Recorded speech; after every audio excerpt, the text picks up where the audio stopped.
All right. Good evening, afternoon, everyone. Good afternoon. Hello. Simmer down. Thank you all for being here. I'm Gary Harekis. I am the council chair. Welcome to the Murray City Municipal Council Committee of the Whole meeting on July 11th, 2023. It's 4:30. We are here in the Poplar Room at the new City Hall.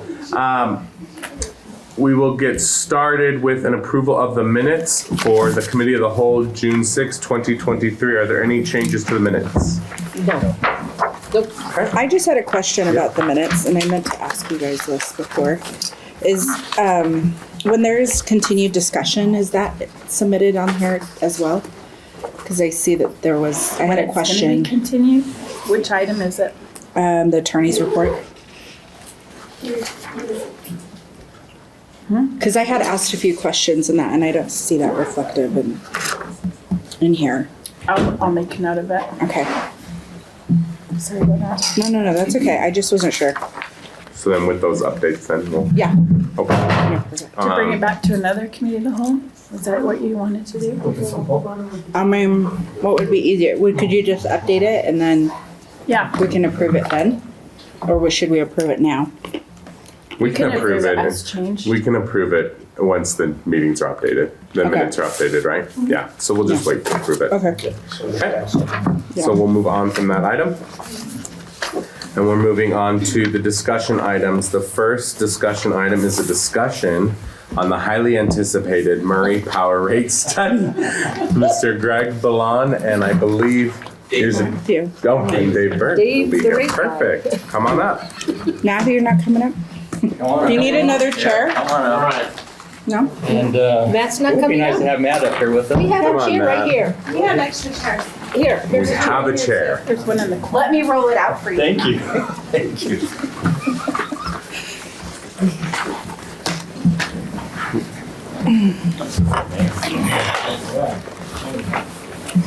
Council, Mayor, thank you for having us here, letting us come join your meeting. Yes, a much anticipated electric rate increase. As you know, we came a few months ago, and we're going to try and do an emergency rate increase. After that meeting, I met with a couple of council members, and they asked me, "Is that going to be enough?" And I said, Matt and I, we both talked and just thought, probably not. So I said, let me talk with Dave. So I got on the phone with Dave the next day, and he said, we'll make it happen.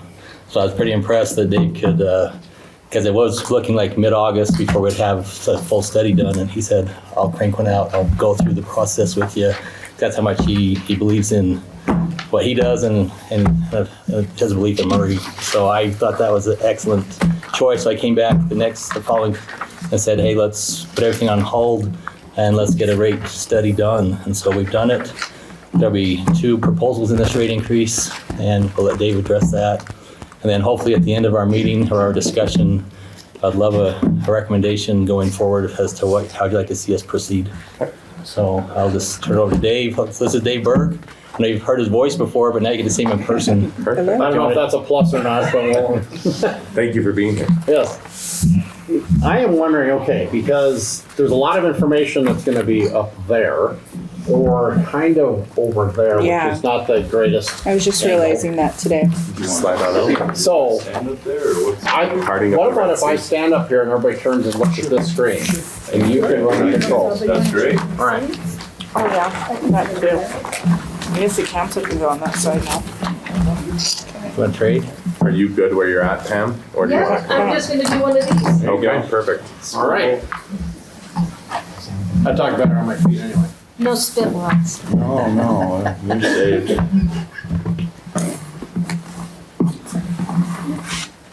Okay, now, before we start, there's a, obviously rates is the generates the dollars that you need to make the utility function, you know, in order to pay all of the bills. And of course, you're all well aware of during the last year, you know, power costs really went up, and there's been a sort of a lot of things that have been impacting your bottom line. Now, in looking at rates and coming up with recommendations, we obviously look at the need for revenue.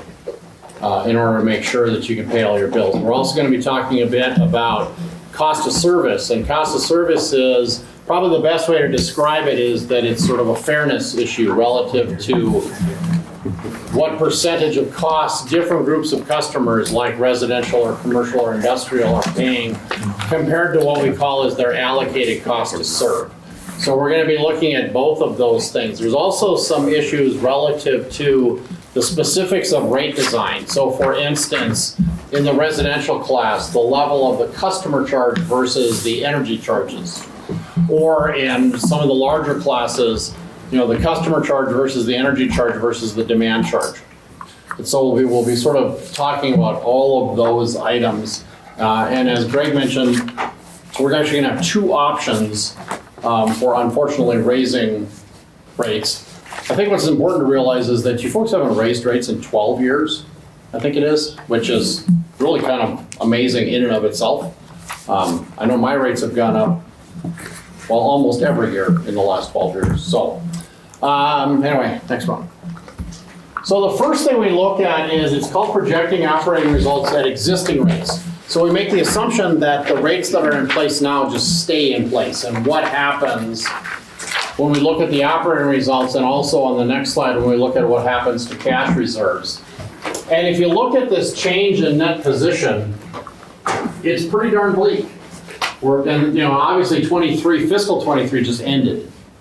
But we're going from basically a $10 million loss, then it stays right in that sort of $10 to $11 million loss on an annual basis relative to what's going on under the assumption that existing rates stay in place. And this is, you know, in the negative 25 to 30% as a percentage of revenue. So obviously, staying with existing rates simply is not going to work from a financial perspective. Quick And in question. I have yeah. a quick question.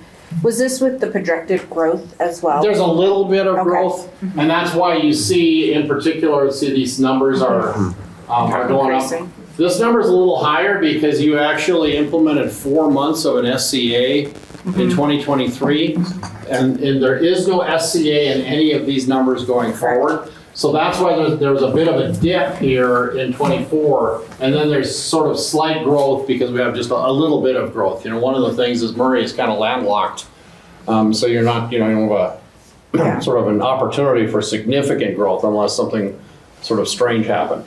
But okay, Matt. Now, when we look at cash reserves, you know, we started this fiscal year with just under 24 million, which is going to be down to less than 15 million as of right about now.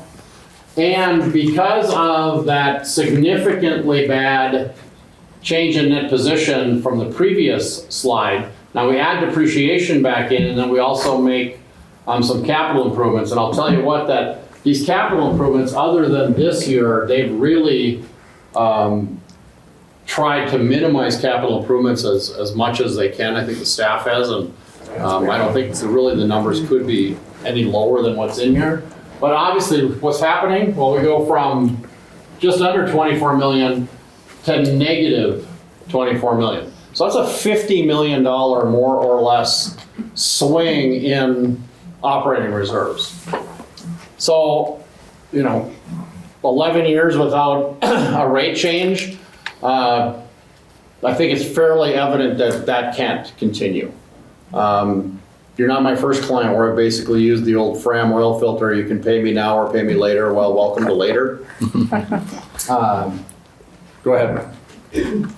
Now, cost of service. Can we ask questions? Absolutely, this is your show, not mine. Okay, I'm just the entertainer. I'm just curious, on your slide, your previous slide, Yes. 700,000.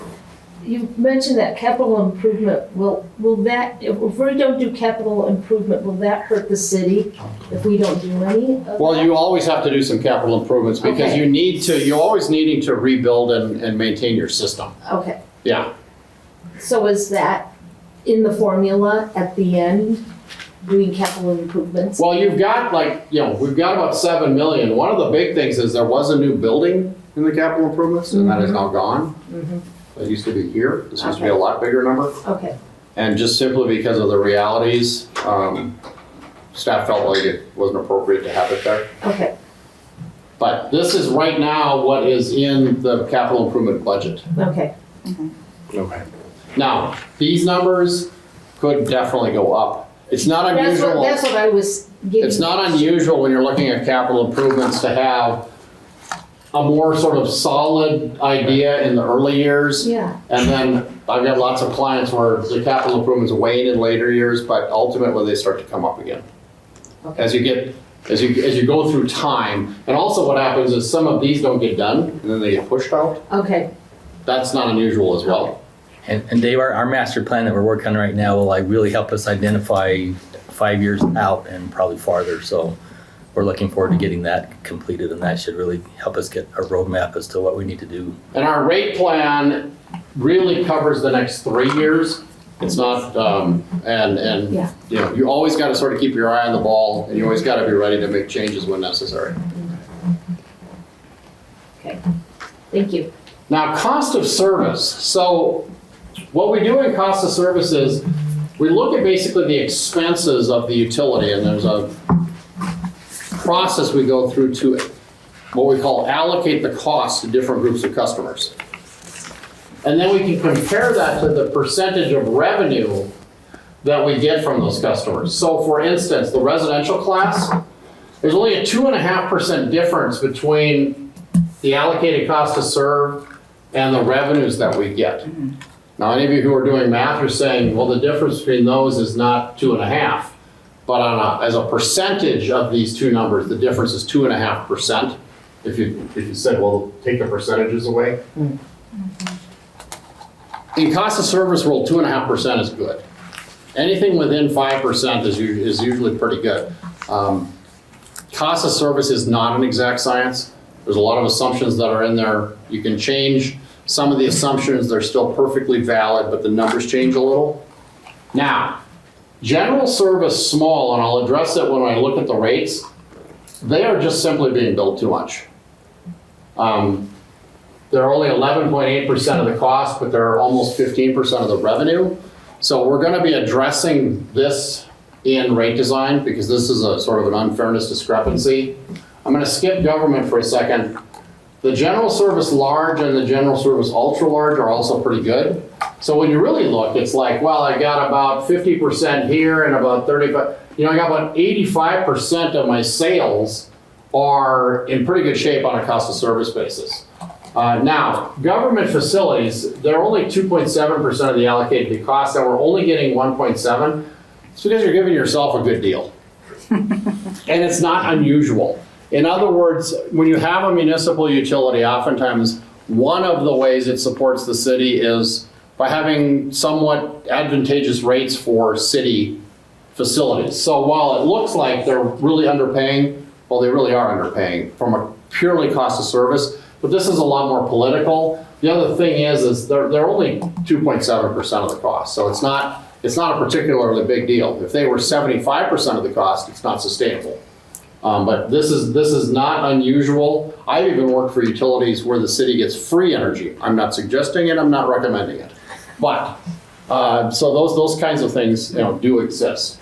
So really on a cost of service basis, and we'll talk about it, but general service small is the only class where I'm specifically going to have recommendations that are different in order to address this discrepancy. For example, are those small businesses, restaurants? Yes, yeah.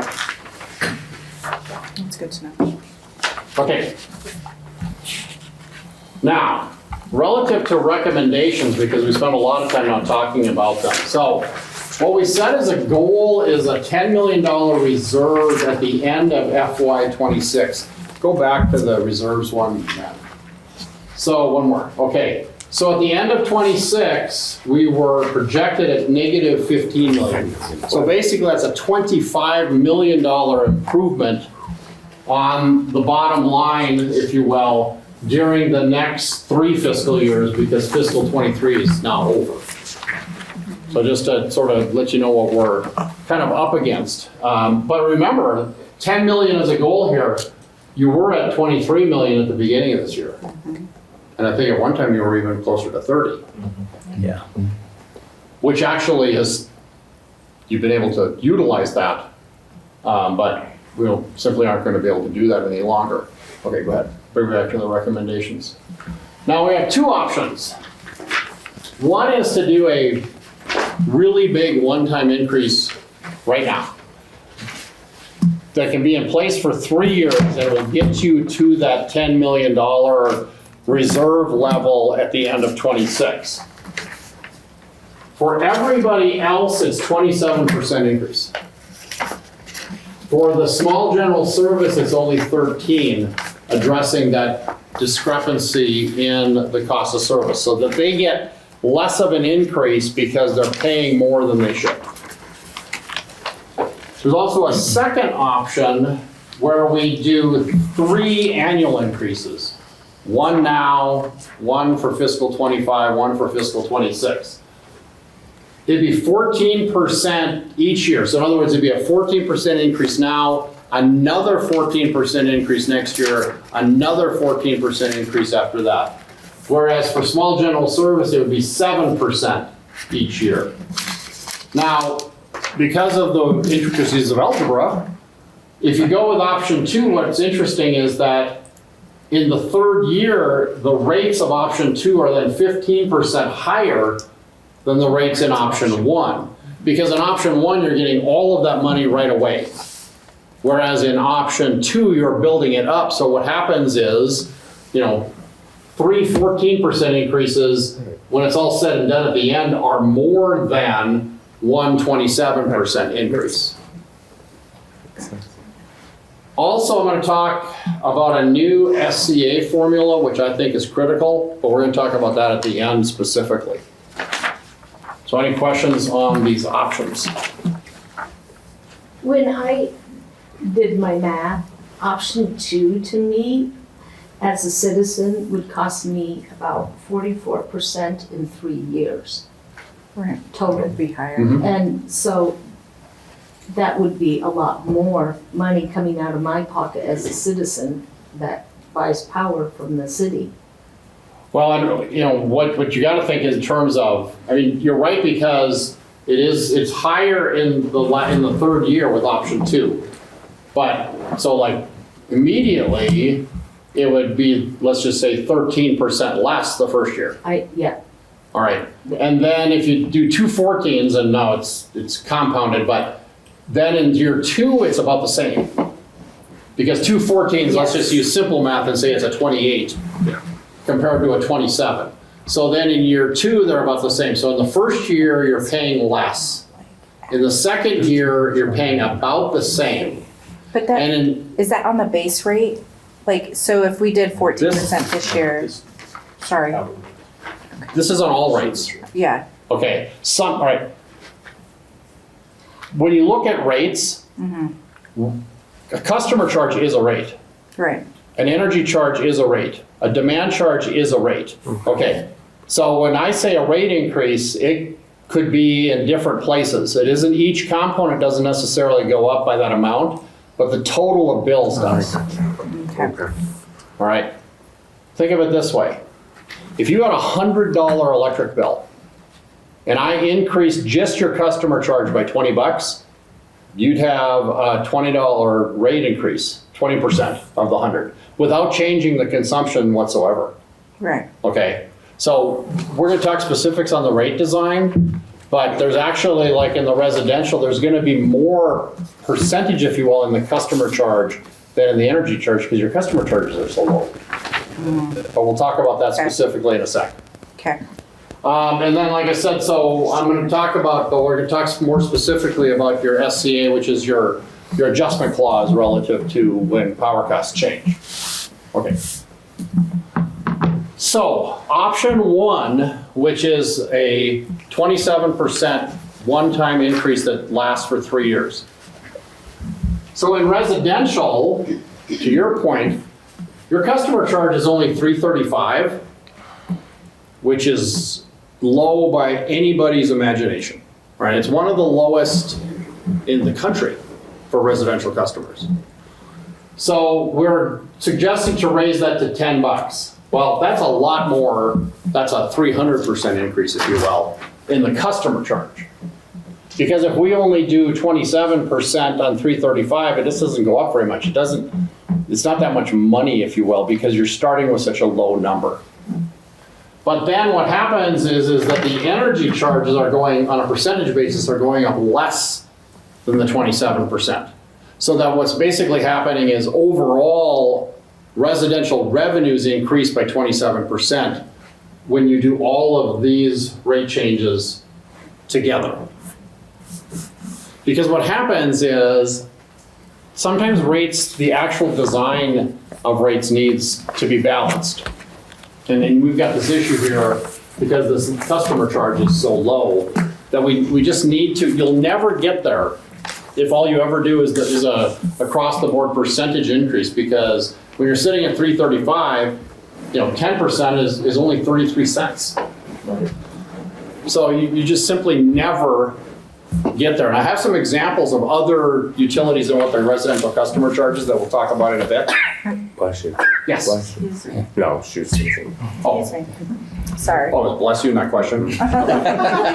Fair enough. Bless you as well, Dave. Now, in the residential all-electric, it's similar here, and there's some mirror images of what this rate is compared to this rate, and we've kept some of that. But all-electric, particularly in the off-peak season, they get quite a break, because what we're really talking about here is people who have electric heat. And so we give them a break because your peak usage for electricity are on days like today, in the summertime when everybody's air conditioning is running. And so in the winter time, market prices are lower, your loads are lower, and so we sort of have an incentive for all electric folks. Now, And electric, you mean solar panels? no. No. All electric is people who have all electric stuff. And that's something you no sign up when you gas. sign up for Electric power. You sign up as that. Yeah, we Back have in the day. Yeah, It was years ago that this got put they're in place. grandfathered in, and we Yeah. have fewer than 500. I think the last count. There's not was that many of them. Just But under it's- 500. they don't have gas heat, they have electric heat. They don't have Okay. gas stoves, they have electric stoves. Okay, got it. Yeah, They could have solar, but yeah. They have Yeah. That's not part electric of- dryers, not they have part of the electric rate. hot water heaters. Okay. Sounds Okay. like the Cotter House. They're really good customers. yeah, they are. Yeah, that's Cotter House. 50-year-old. Now, the general service small folks, Exactly. this is where they're getting a lower increase. Now, even the general service small, once they get to a certain size, they start paying a demand charge.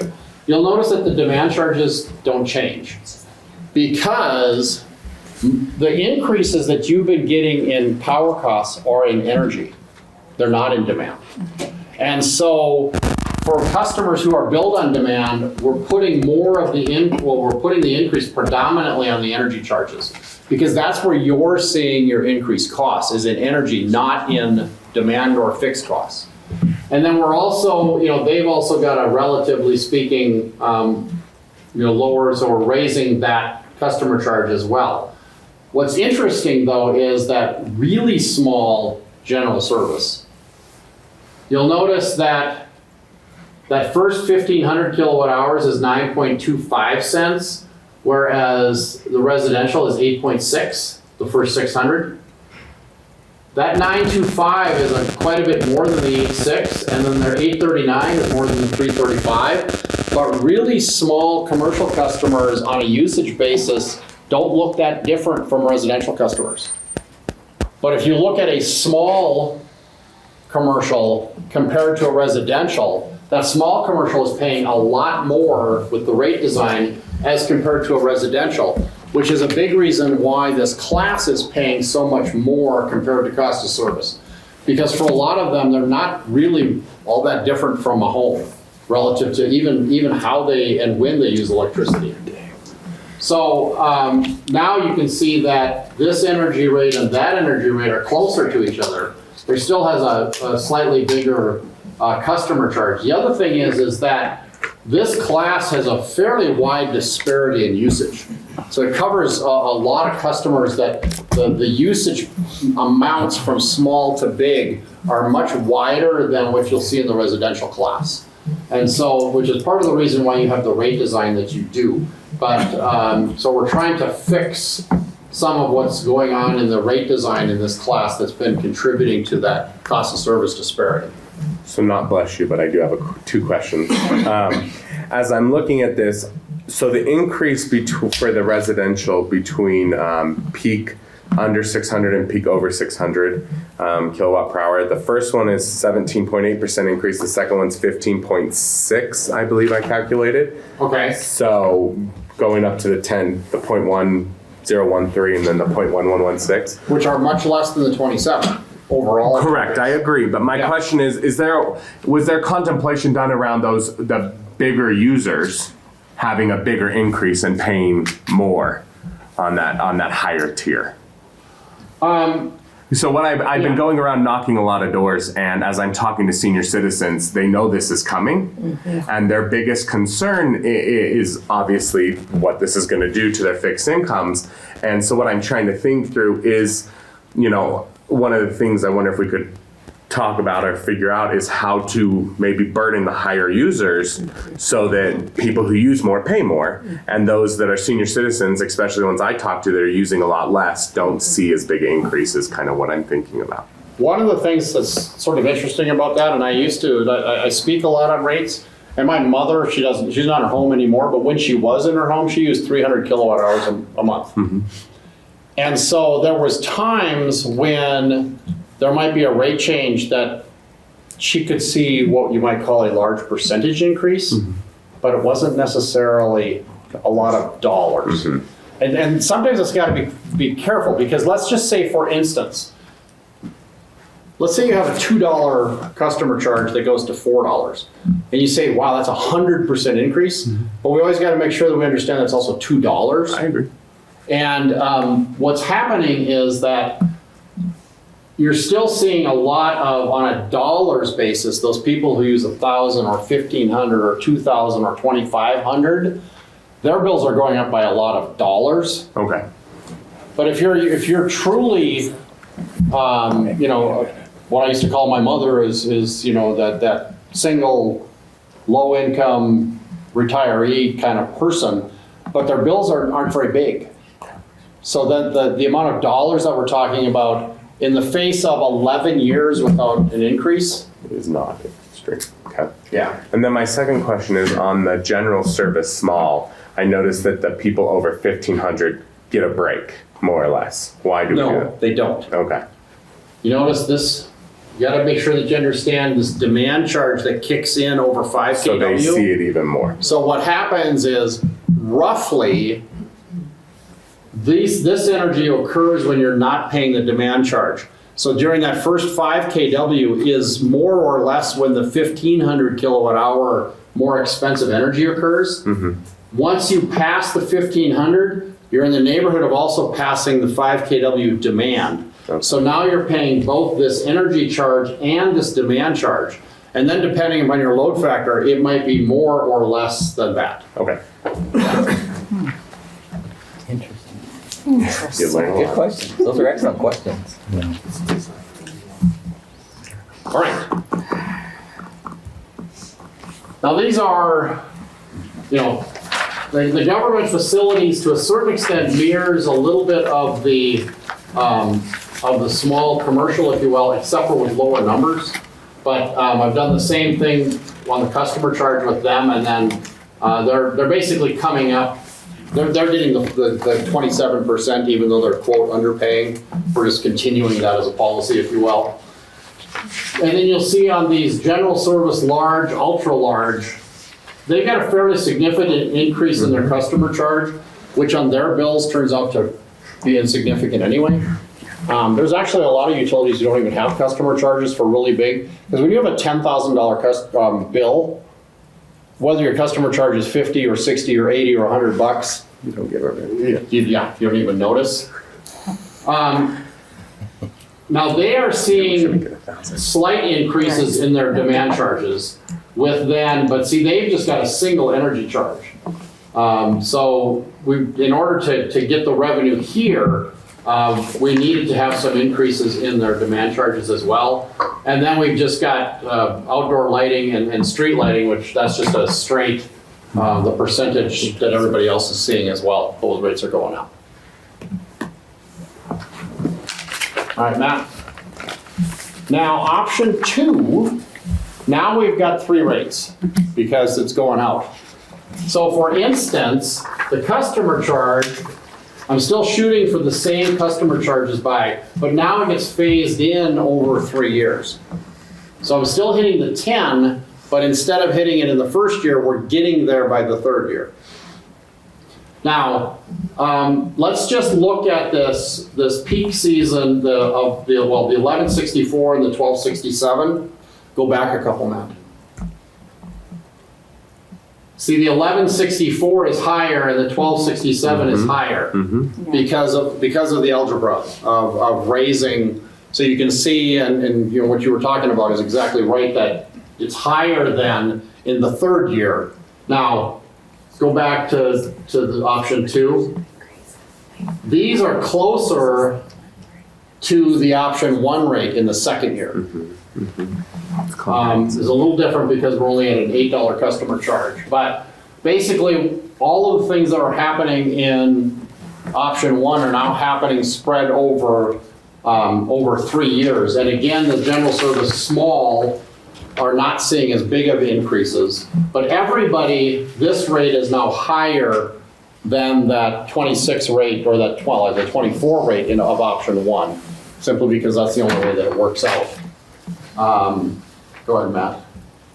And then just share more. And basically, all of them, you see the customer charges, I'm getting to the same place, but then everything else, they're going to be higher than they were in option 1. It always costs more to pay over time than it does up front. Well, Right, basically. when you do it all at once, then you get that big revenue change from day 1. When you only do half of it, then you have to make it up. Right. Since we had the same bogey of a $10 million reserve at the end of 26 for both options. But I think the story that you're going to show here in a second on cash flow is a little different. Not mine. 2027 it is, the year after. Bingo. It And we'll talk becomes the about big that. deal. Yes. Little foreshadowing. Getting ahead of myself. Now, just residential customer charges always seem, they come up. So your current is 335, and obviously in both options, I'm headed for 10. Lehigh, they're at 250, or they were at 250. They used to actually, a year ago, they were at 0. No way. Yep. Yes, 4 years ago, they were at 0, and their rate consultant told them to move, and they didn't. But they listened this time because they're actually now on Christmas. they're moving to reach $10 by 2026 in Lehigh. Also, Brigham was at 457, and they're increasing to $10 over a 4-year period. But Rocky Mountain Power is at $10, which they've been at for quite some time on residential. It's going up. Provo's $13.92. Spanish Fork is $20.49. Payson is at $10.17. And one of the interesting things about, residential customer charges in my 40 years have been one of the constants. It's always a big deal. And we're always, sort of concerned about that. And residential customer charges in this country range from 0 to the highest I know is $65. So now the 65, there's a reason for it. It's with, And the reason it's so controversial is because there's no way for the customer to control that by turning off their air conditioner or, using less power. They can't. That's the hookup fee, more or less. I mean, that is the cost of having power. Well, and it's the cost and the reason why 335 is not good is because there is a cost to having a customer connected to the system, even if they never use power. Right. And at 335, you're not covering that. Well, you're not even close to covering that. Actually, at $10, you're probably not covering. Well, I know you're not covering it. What would you But- cover it at? At what rate? Well, probably closer to 18. Okay. But the other thing I've learned in 40 years is that cost of service is only one piece of the puzzle. Right. But as you can see, $10 is really in the range of where everybody's headed, or you know, and, you know, Spanish Fort's right now at twice that. All right. Okay, operating results, option 1. So 23 can't change, so that's still, you know, an ugly number. With that big increase, now it gets, you know, $10 million better in 24, and it starts to then decrease as we go over time. But, you know, just having negative operating results does not necessarily mean you're going to bleed cash, and which I'll talk about in the next one. Because what happens is, while we have a negative net position change, it's less than depreciation. Depreciation is a non-cash expense, which is in those operating results above, but you don't write a check to anybody for depreciation. It's more of an accounting thing. So on a cash basis, we add it back in. And so despite the fact that we've got negative change, you know, the ending balance, which drops down now to 9.9, we do get to the 10 million here, but as you observed, it doesn't increase then at all in 27. For all intents and purposes, it stays flat. Because we did this increase that got us to here, but now there's no extra money here, because nothing has happened to that rate in 27. And it's the same rate as what we had in 24. And I think the other important caveat to remember, I think someone brought it up, but that assumes that we only spend $700,000 each year to maintain the. Well, that's not maintenance, this is Or capital to improvements. You capital got a lot of improvements. maintenance in Okay. there, that's in the operating results. Yeah, so. Right, and, yeah, never mind. Well, and you may spend more and you may do a bond issue, you know, which then, you know, let's just say some of this was bonded for. Now, of course, you had debt service, but then those expenses are pushed out over time. Right. Which then increases cash. Option 2, what happens is it doesn't get as better, obviously, in 24, but then it's a lot better in 26, and it's also better than in 27, because those 26 rates are higher than in option 1, which carries over then into 27 as well. So on an operating basis, you know, it's not quite as good early, but then it's better later, because we're slowly raising, and then we end up with ultimately these higher rates in 26 as compared to option 1. And then on reserves, so what happens is, so we're 9.9 million, which is, you know, in the neighborhood of the 10. But now in option 1, there was no improvement from 26 to 27. It was flat. But now it comes up by about $4 million in this option because these rates are higher. And so it's carrying over into 27 to really improve then this number. So Pam, just so you know, the pay table in our packets is not correct. The ones that we do. So that I was yeah. very confused when I first flipped to it too and saw the negative Yes. 24 million. And yeah, so that's why. Sorry about that. Yeah. Okay, My analyst, which is also me. That's good. That's funny. Well- That's good. Was in a hurry. Okay, next one. Okay. So we got the option 1 and we got the option 2 that you're obviously mulling over. Now, you have a supply cost adjustment, you call it your SCA, which theoretically is supposed to help when power costs get out of whack. In reality, what you learned this year is that it does not. The vast majority of utilities have some sort of adjustment clause. Every investor-owned utility in the country has one. Most utilities who have them, it just automatically happens. If power costs this month are 2 cents more than we thought, a 2 cent adder gets added to the bills. If power costs next month are 1 cent less than we thought, a 1 cent credit gets added to the bills. You have a very peculiar SCA. One is you have a requirement that it can't be more than half a cent. So when power costs go up by 3 cents and you add a half a cent, you're not getting there. You also have a requirement that it can't exceed more than 2% of, I don't know, operating expenses or something for the year. Well, power costs are 60% of your operating expenses. When they go up by 10%, that's a 6% increase in operating expenses, and you have a 2% cap on your SCA, so again, you can't get there. The other thing is that market power costs are completely outside your control. You are not the only ones who had a tough year. Lehigh had a tough year, Brigham had a tough year, Morgan had a tough year, Hiram had a tough year, they're all clients of mine. We've done some pretty significant increases at many of those communities. You know who didn't have a tough year? Logan. Because Logan has a true power cost adjustment that every month added whatever needed to be added. Now, there was some ugly months, but I'm doing small single-digit rate increases at Logan next week. Because during those ugly months, they didn't burn through their cash. But unfortunately, they were passing along those costs to their customers, who saw greatly increased bills.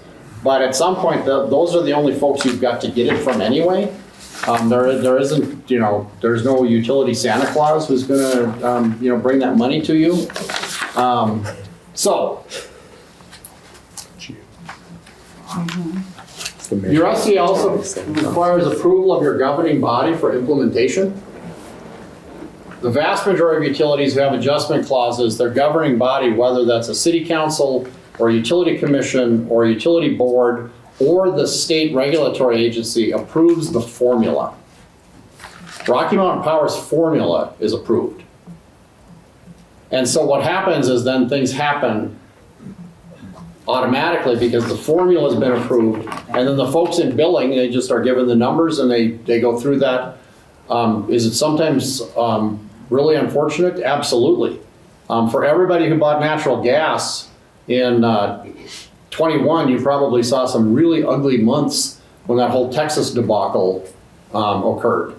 I also have gas customers, and some of my gas clients, had some real wake-up calls. My gas costs went from normally about 60 to 70 bucks a month that winter to more like 200, because the PGA, the gas adjustment, all those increased costs that my gas utility saw just flowed through to me.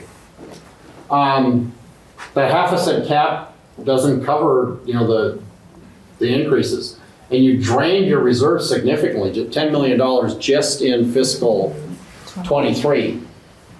Right now, the existing projections that I've made don't include any SCA revenues.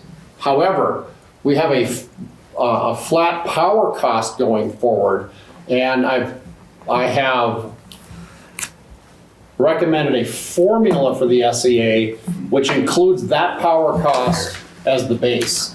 So then what happens is the projections wouldn't change with different power costs, because with a new SCA, then every month it would automatically adjust whether the costs are higher or lower than what we're guesstimating going forward.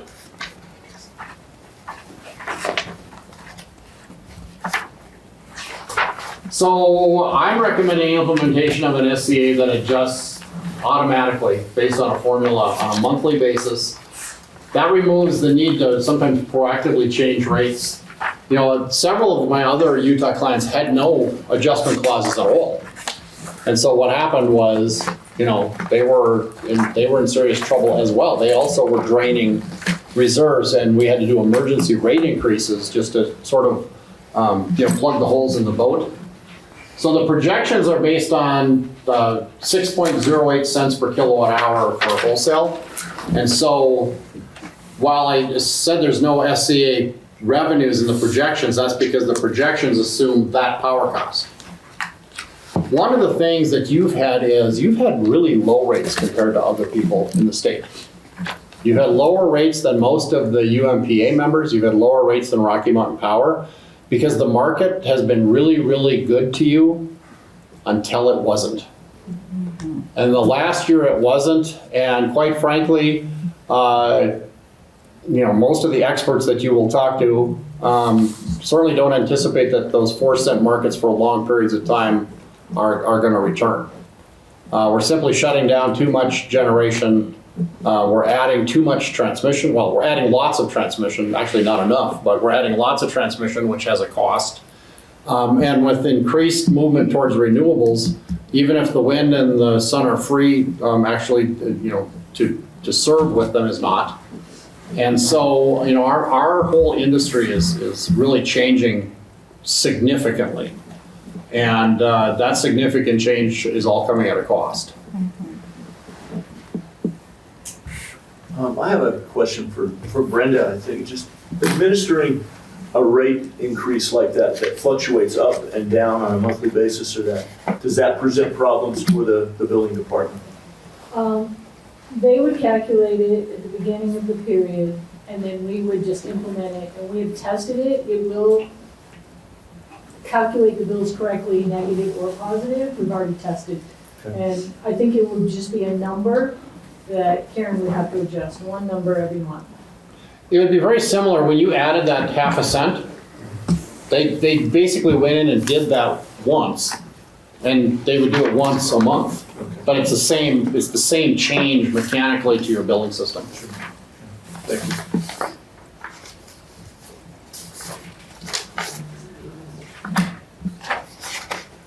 Other questions? I just want to say I'm impressed with the fairness that's been built into the rate structures that you presented. I like the overall, the different rate classes, trying to level them out. That's very nice. I'm gonna hand this out. So this is something for you to look at. This just kind of gives a perspective of what it's gonna look like to different rate classes. And this kind of addresses what you're talking about, Gary. If you look at that residential, and this is something Matt came up with, so we'll make sure credit bills where credit's due. So if you look in the blue, and you look at, this is a summary rate, but we'll just use that going forward just to look at. But so this is the current bill is on the first part. Go to option 1, and you're going to see that anyone that's in the $600 range and they're 600 kilowatt hours. 600 kilowatt. Thank you. Kilowatt hours. $15.83 increase, and then it's mention how much your bill is. This because I think Pam's. Yeah, I think that's typical. She's a typical resident. Oh, my typical bill. Let's hear it. Let's hear it. Okay, so you have to realize, we're only a family of 2. Yeah, So, for sure. You're less than typical. Tell me what. Okay. I'll take that. You're about 2/3 of typical. You're Okay. extraordinary, but you're less than typical. You're a great conservative. As my daughter walks out, she's There you go. we already know What that. month is this? So it's $4.54. Kilowatt hours. 454 kilowatt hours. Yes. Okay. Yeah. Okay. Excellent. And which came to $42.39. My accountant and I did our math. Yes. So what month was that? Was that a recent bill? It was Yeah. yes, it was a June 15th read. 07/19/2023. So that actually would be closer to your winter usage because most people didn't turn their air conditioners on. So it'd be more comparable to even though the winter rate Right.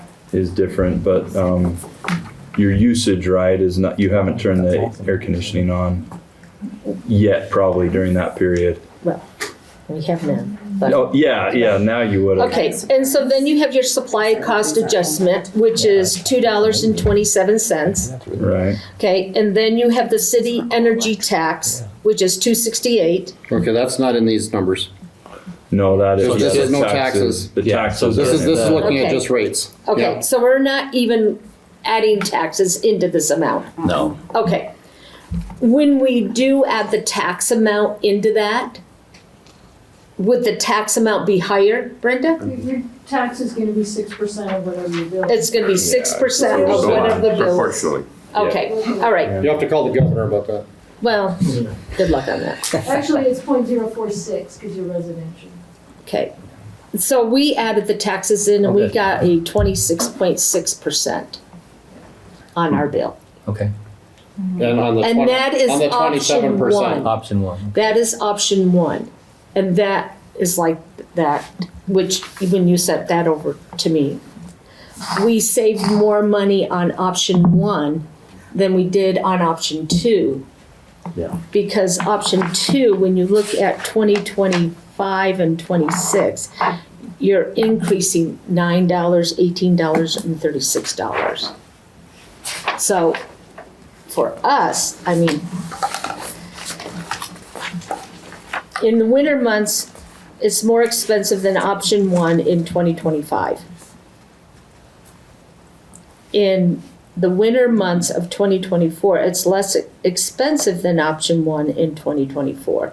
So it's Well, and that's because, part of that is because in option 1, so in the winter months when you're using less energy. yeah, and we have to the cover that lower rate, money. and then we've got, Yes. we're making the $10 customer charge immediately. Yes, Whereas in option 2, it's going up in 3 stages. Yes. And so your percentage will be more in the Yes. winter with low usage with Yes. that increase in the customer charge. right. We'll go into the second. So anyways, If you go just to- so we're deviate.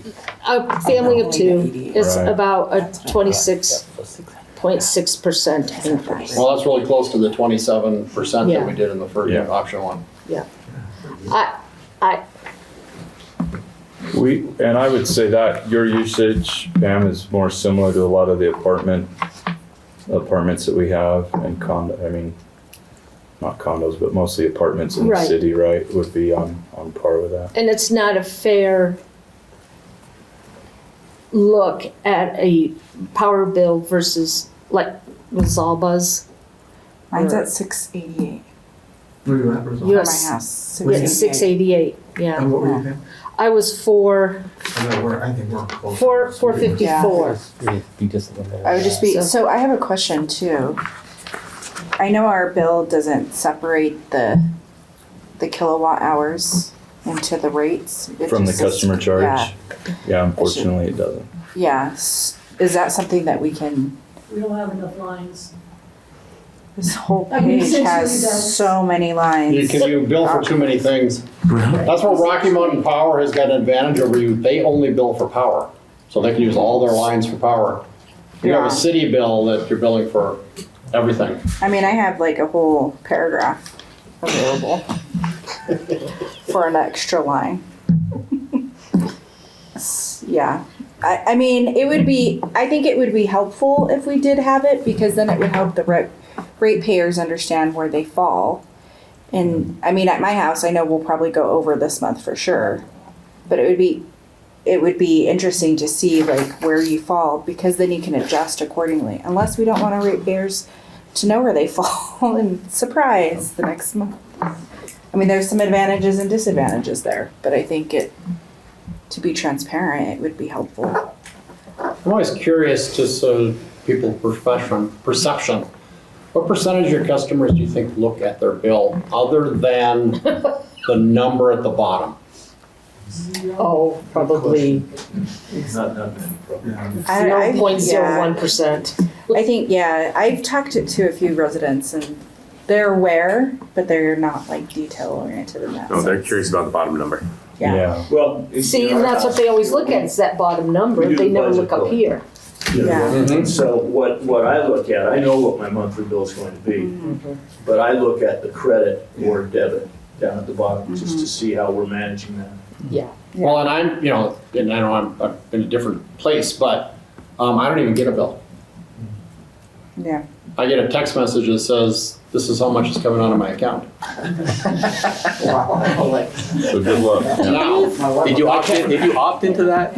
well, but to be fair, I want to. as a rate geek, I go into the system and actually look at my bill, but Yeah. I realize I'm not just your normal run-of-the-mill power user. Can I ask a question? Yes, Do you please. think this will move more customers on doing the equalization plan? Or do you think they would, no, Brenda's back there going, so, okay. A little bit higher budget. Yeah. It comes and goes. Do you have that for the total bill Yeah, for that's all the what services, or you can do Yeah. an equalization? Yeah, like I'm on an equalization plan. Right now I have a $210 credit. Okay. The difficulty is if someone has a major change with their usage, usage patterns and they don't look at the bill like Phil's saying. Yeah. And then that is adjusted, it can go up significantly if they haven't paid attention, if they've had a major change. That's the major downside to it. Okay. Sooner. So one thing that I've always thought about with this whole thing is that we talk about Murray Power being a like really good price and that sort of thing. I was just pulled because I couldn't get into my bill, but I pulled Rocky Mountain's rates, and they hit you in the higher tier at 400 kilowatts. So that's the difference. But our base tier would be higher cost. So I just want to make sure everyone understands that. Theirs is 9. Mind you, there's probably going up this year. So we're just waiting to see what that's going to be. But I mean, half of my district is Rocky Mountain Power. The other half is Murray. Right. And so I just like to always be able to compare things. And that's why I kind of pushed on, can we do the higher rate being more, but I see the dollars. But then again, those are people in bigger homes that probably aren't your senior citizen type people. Could be bigger families. True, that's challenging. So, One of the things, one of the great myths in our industry, and never mind 1 and 2 member senior homes, but also you'll hear this relative, they'll talk about low income. Yeah. Typically, low income people use a lot of energy. They live in the less efficient housing. They have older appliances. They oftentimes have lots more people living in good the point. home. And so, you know, one of the things that I've always heard in my career too, relative to the customer charge is for the low income folks. But low income folks oftentimes use a whole bunch of energy. Yeah, Yeah. they're leaving everything on. The only Well, thing, and then, you know, they've got bad windows, they got bad insulation, they've got, Yeah. you know, the old refrigerator that they buy used from somebody, you know, and that kind of thing. That just is the reality of, you know, how things are sometimes. I still have the same stove, 1980. That's the hottest I'm not a chef. the only positive Just thing throw I the see cookies in there. with option 2, although it does end up being more in the end, it does end up being more in the end. It is more dollars. What are you saying? Option 2. Oh, yes, it's I- 44% more. Well, but what I'm talking about though is that in 2027, it is a significant more amount in the reserves or in the In the, I'd like to, end of year. I'm having a hard time. and of course, with your I'm math. only working off of Yeah. what paperwork I got. I'm having a hard time with your math, because. Because I'm only working with what I was given. I don't know if any of this stuff has changed since we got the material, so that's what Just one I'm. graph has changed. Just one table. Just one table. You know, my feeling Just a is significant. paying for it over time. Even folks on a fixed income, over time, they have the ability to adjust their income level as well. I mean, there are social security increases, even though they're very minor. But there is an opportunity over that 3 years for them to have other sources of income, you know. It gives time to soften the blow, essentially. I'm just worried about that initial big punch. Well, and I agree with that, and quite frankly, my recommendation would be option 2. One is, well, I have several reasons. One is, I think it's time for your customers to get used to the fact that it's not gonna be 11 years between rate adjustments. What else that they buy hasn't increased in price in 11 years? Nothing. What else that they buy hasn't increased in price in 3 months? Yeah.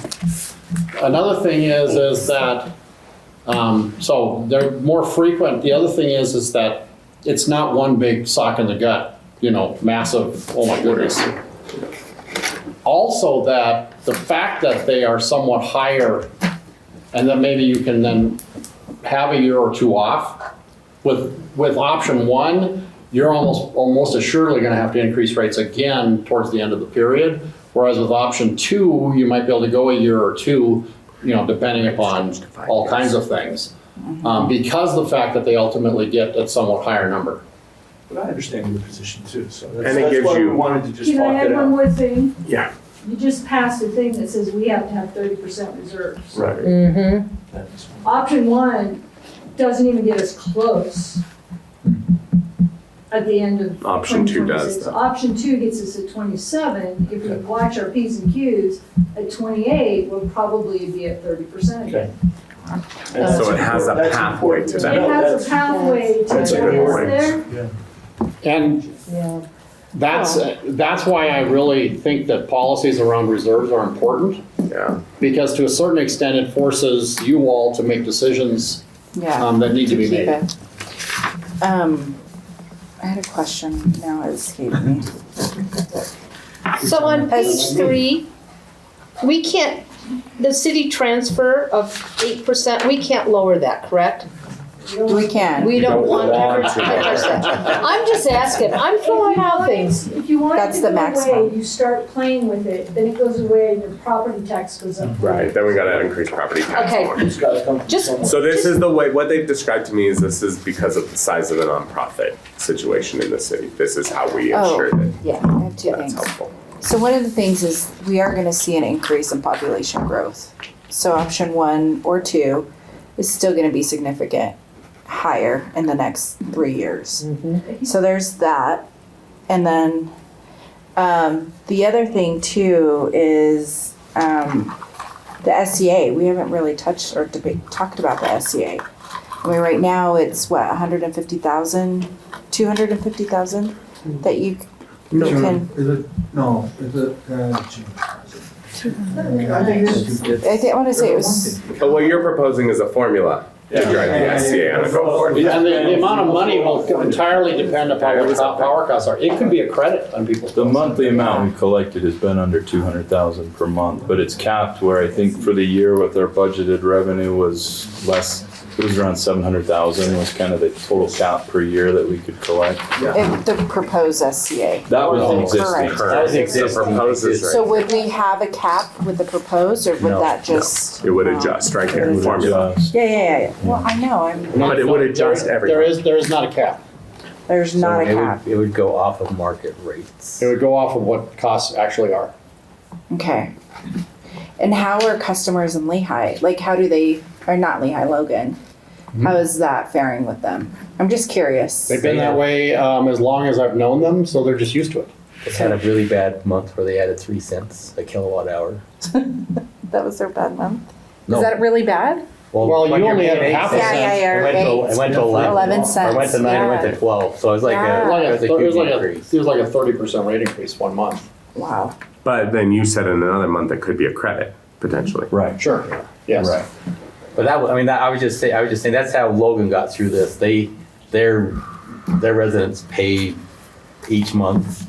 I mean, sometimes their bills tripled. Or maybe not tripled, that's probably not right, but not tripled, but. Well, what I'm I was sorry, gonna say, I don't know, I'm not 30%. comfortable. I I feel just remember like someone that. throwing out $300 one time and I thought, well, that's kind of what size the bill was. But, so they added 3 cents a kilowatt hour, I think, on one of the months, if I remember. That's the And highest. even with that formula, they're still looking at raising rates Well, and to that- continue on the proper path. Well, that's because what you have to remember is that the SCA or whatever adjustment only is relative to wholesale power costs. Local costs, the cost of materials that you use to maintain your local system, the cost of labor, the cost of benefits for your employees, those things go up too. And the only way to get those back is to actually raise rates. Because the SCA or whatever you may call that adjustment clause is only associated with the wholesale power piece, which is about 60% of your operating expenses. But that other 40%, also they've been going up the last 11 years as well. So I have a question, I put it in here, is, I know at some, like in some point in our history, we had impact fees that we implemented, and I'm assuming, like with new growth, we could add that for some of the costs that we're gonna have to cover Do we have impact fees? for power. Yeah, and they're part of their budget, but that's not part of this, because they're not operating.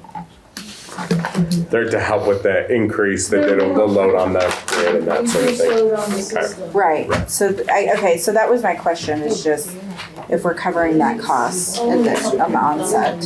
And that's, we'll probably be looking at impact fees here in the next year or so, again, just to make sure that we are covering. Yeah, I mean, with the growth, I would, the reason why I'm asking about it is because growth is coming.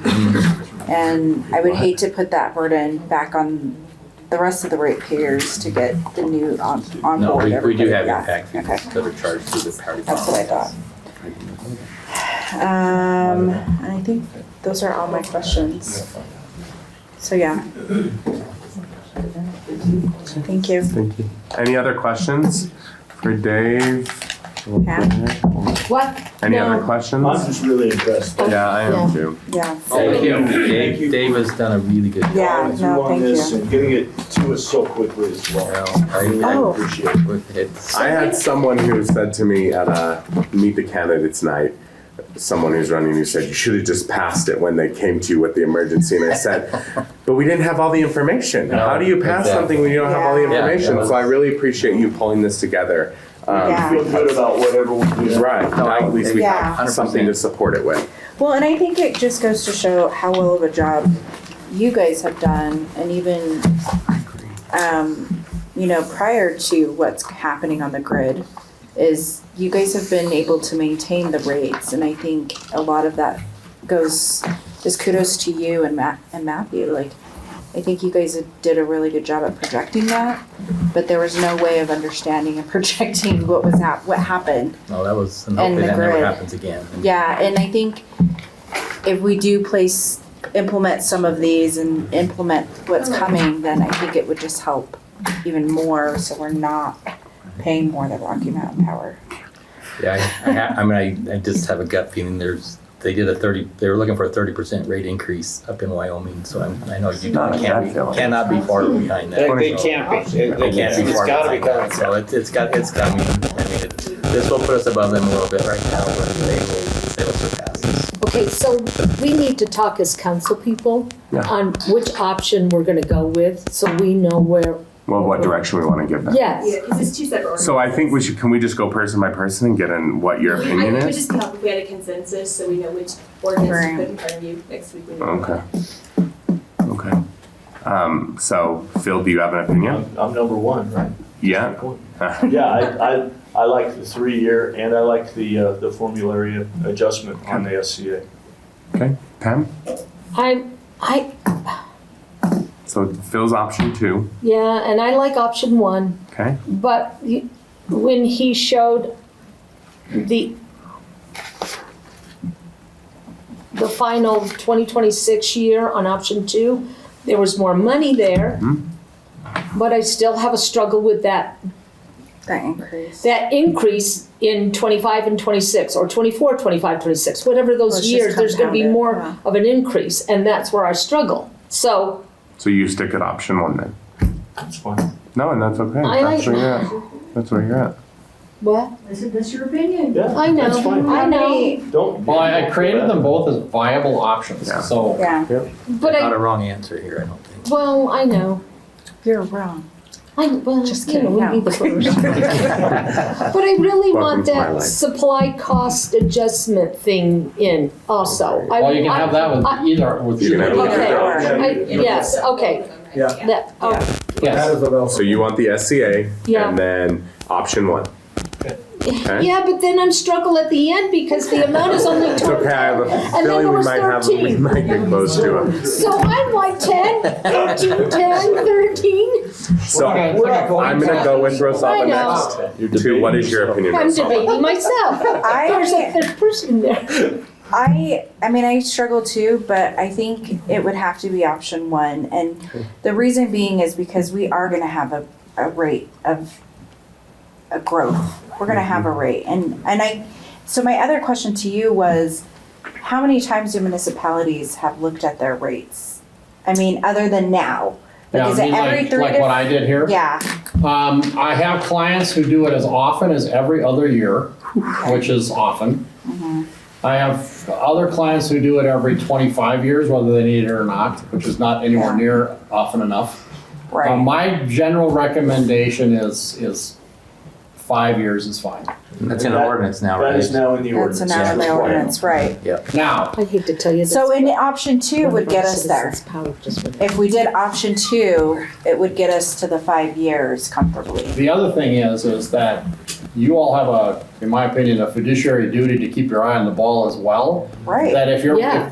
if you implement option 2 and come 26, you're not generating enough money, you might have to just say, okay, we need a 5% rate increase and just do See it. that? Right. Without a full-blown study necessarily. Lots of utilities, lots of my clients, between studies, make what we call across-the-board adjustments, where they just raise everything by Right. X% because they need the money. And that you said is in either option, you Yeah. could do that. Well, Yeah. you will not find a guarantee anywhere in that report that these rates will do exactly. Disclaimer. That's the disclaimer. That's Okay, right. so It's Rosalba, invisible ink, it says best guess. and Rosalba, so you're option 1 with the SCA, and I'm option 2 with the SCA, so we're split 50-50. Perfect, exactly what they wanted to hear. Diane, or Pam, There you go, Jennifer. I mean, is there any, are you set on option 1? You were in the middle. We're 50-50 split, I'm option 2. I just like the phasing in over time, and I like to see that the reserve gets closer to the number we've mandated within the within that's the, whatever, the word's slipping my mind. Well, I think it definitely gets us to 5 years in option 2. Yes. If we were not to do a rate increase the 4th and 5th year, but Because if we're not I- getting the yeah. reserves within 5 years, then, we're We can not be- giving them yeah. the tools to meet that ordinance. I guess my next question too is, where is like the DOE on supporting infrastructure for power? Because I know that plays a role in like losing power generation. The only real place that anybody's getting any federal help is relative to renewables, EVs, all of the stuff in the so-called Inflation Reduction Act. So that, Quite frankly, there hasn't been free money for electric infrastructure in a long, long time. that's good to know. I mean, that's it. I ask it because I think it's gonna play into the reserves as much as possible. And we need to look at that. Mayor, did you have something? Sorry, Are you Mayor. okay if, like, Yes, we would Absolutely, love it. 100%. sitting at this table, not this table, but sitting at this table for 10 years, I'll just tell you what I had to do a few times, because I was in your situation a few times, where I wanted something, but it seemed like the majority wanted to go a different way. All I know is, I knew that I had to vote for whatever came, you know what I mean? Even if I had a little bit of a difference in an area where I thought, because I kind of thinking one in my head a little bit, but if 2 is what came to me, I would definitely have never voted that down. Just, you know what I mean? Just because I wanted 1, because then you don't get anything. So, that, you gotta be, Well, I know we'll get something. We'll get Yeah. 1 or 2. well, yeah, but if you have 2 and 2, say that's all you have here, then you But we throw it still out. have another. We do have one that's not here. Yeah. But You we may are gonna only have to try to catch her up to Yeah. speed. You may only have 4 people. She may be watching. Yeah, that's true. There's a potential we only have 4 votes for this anyways.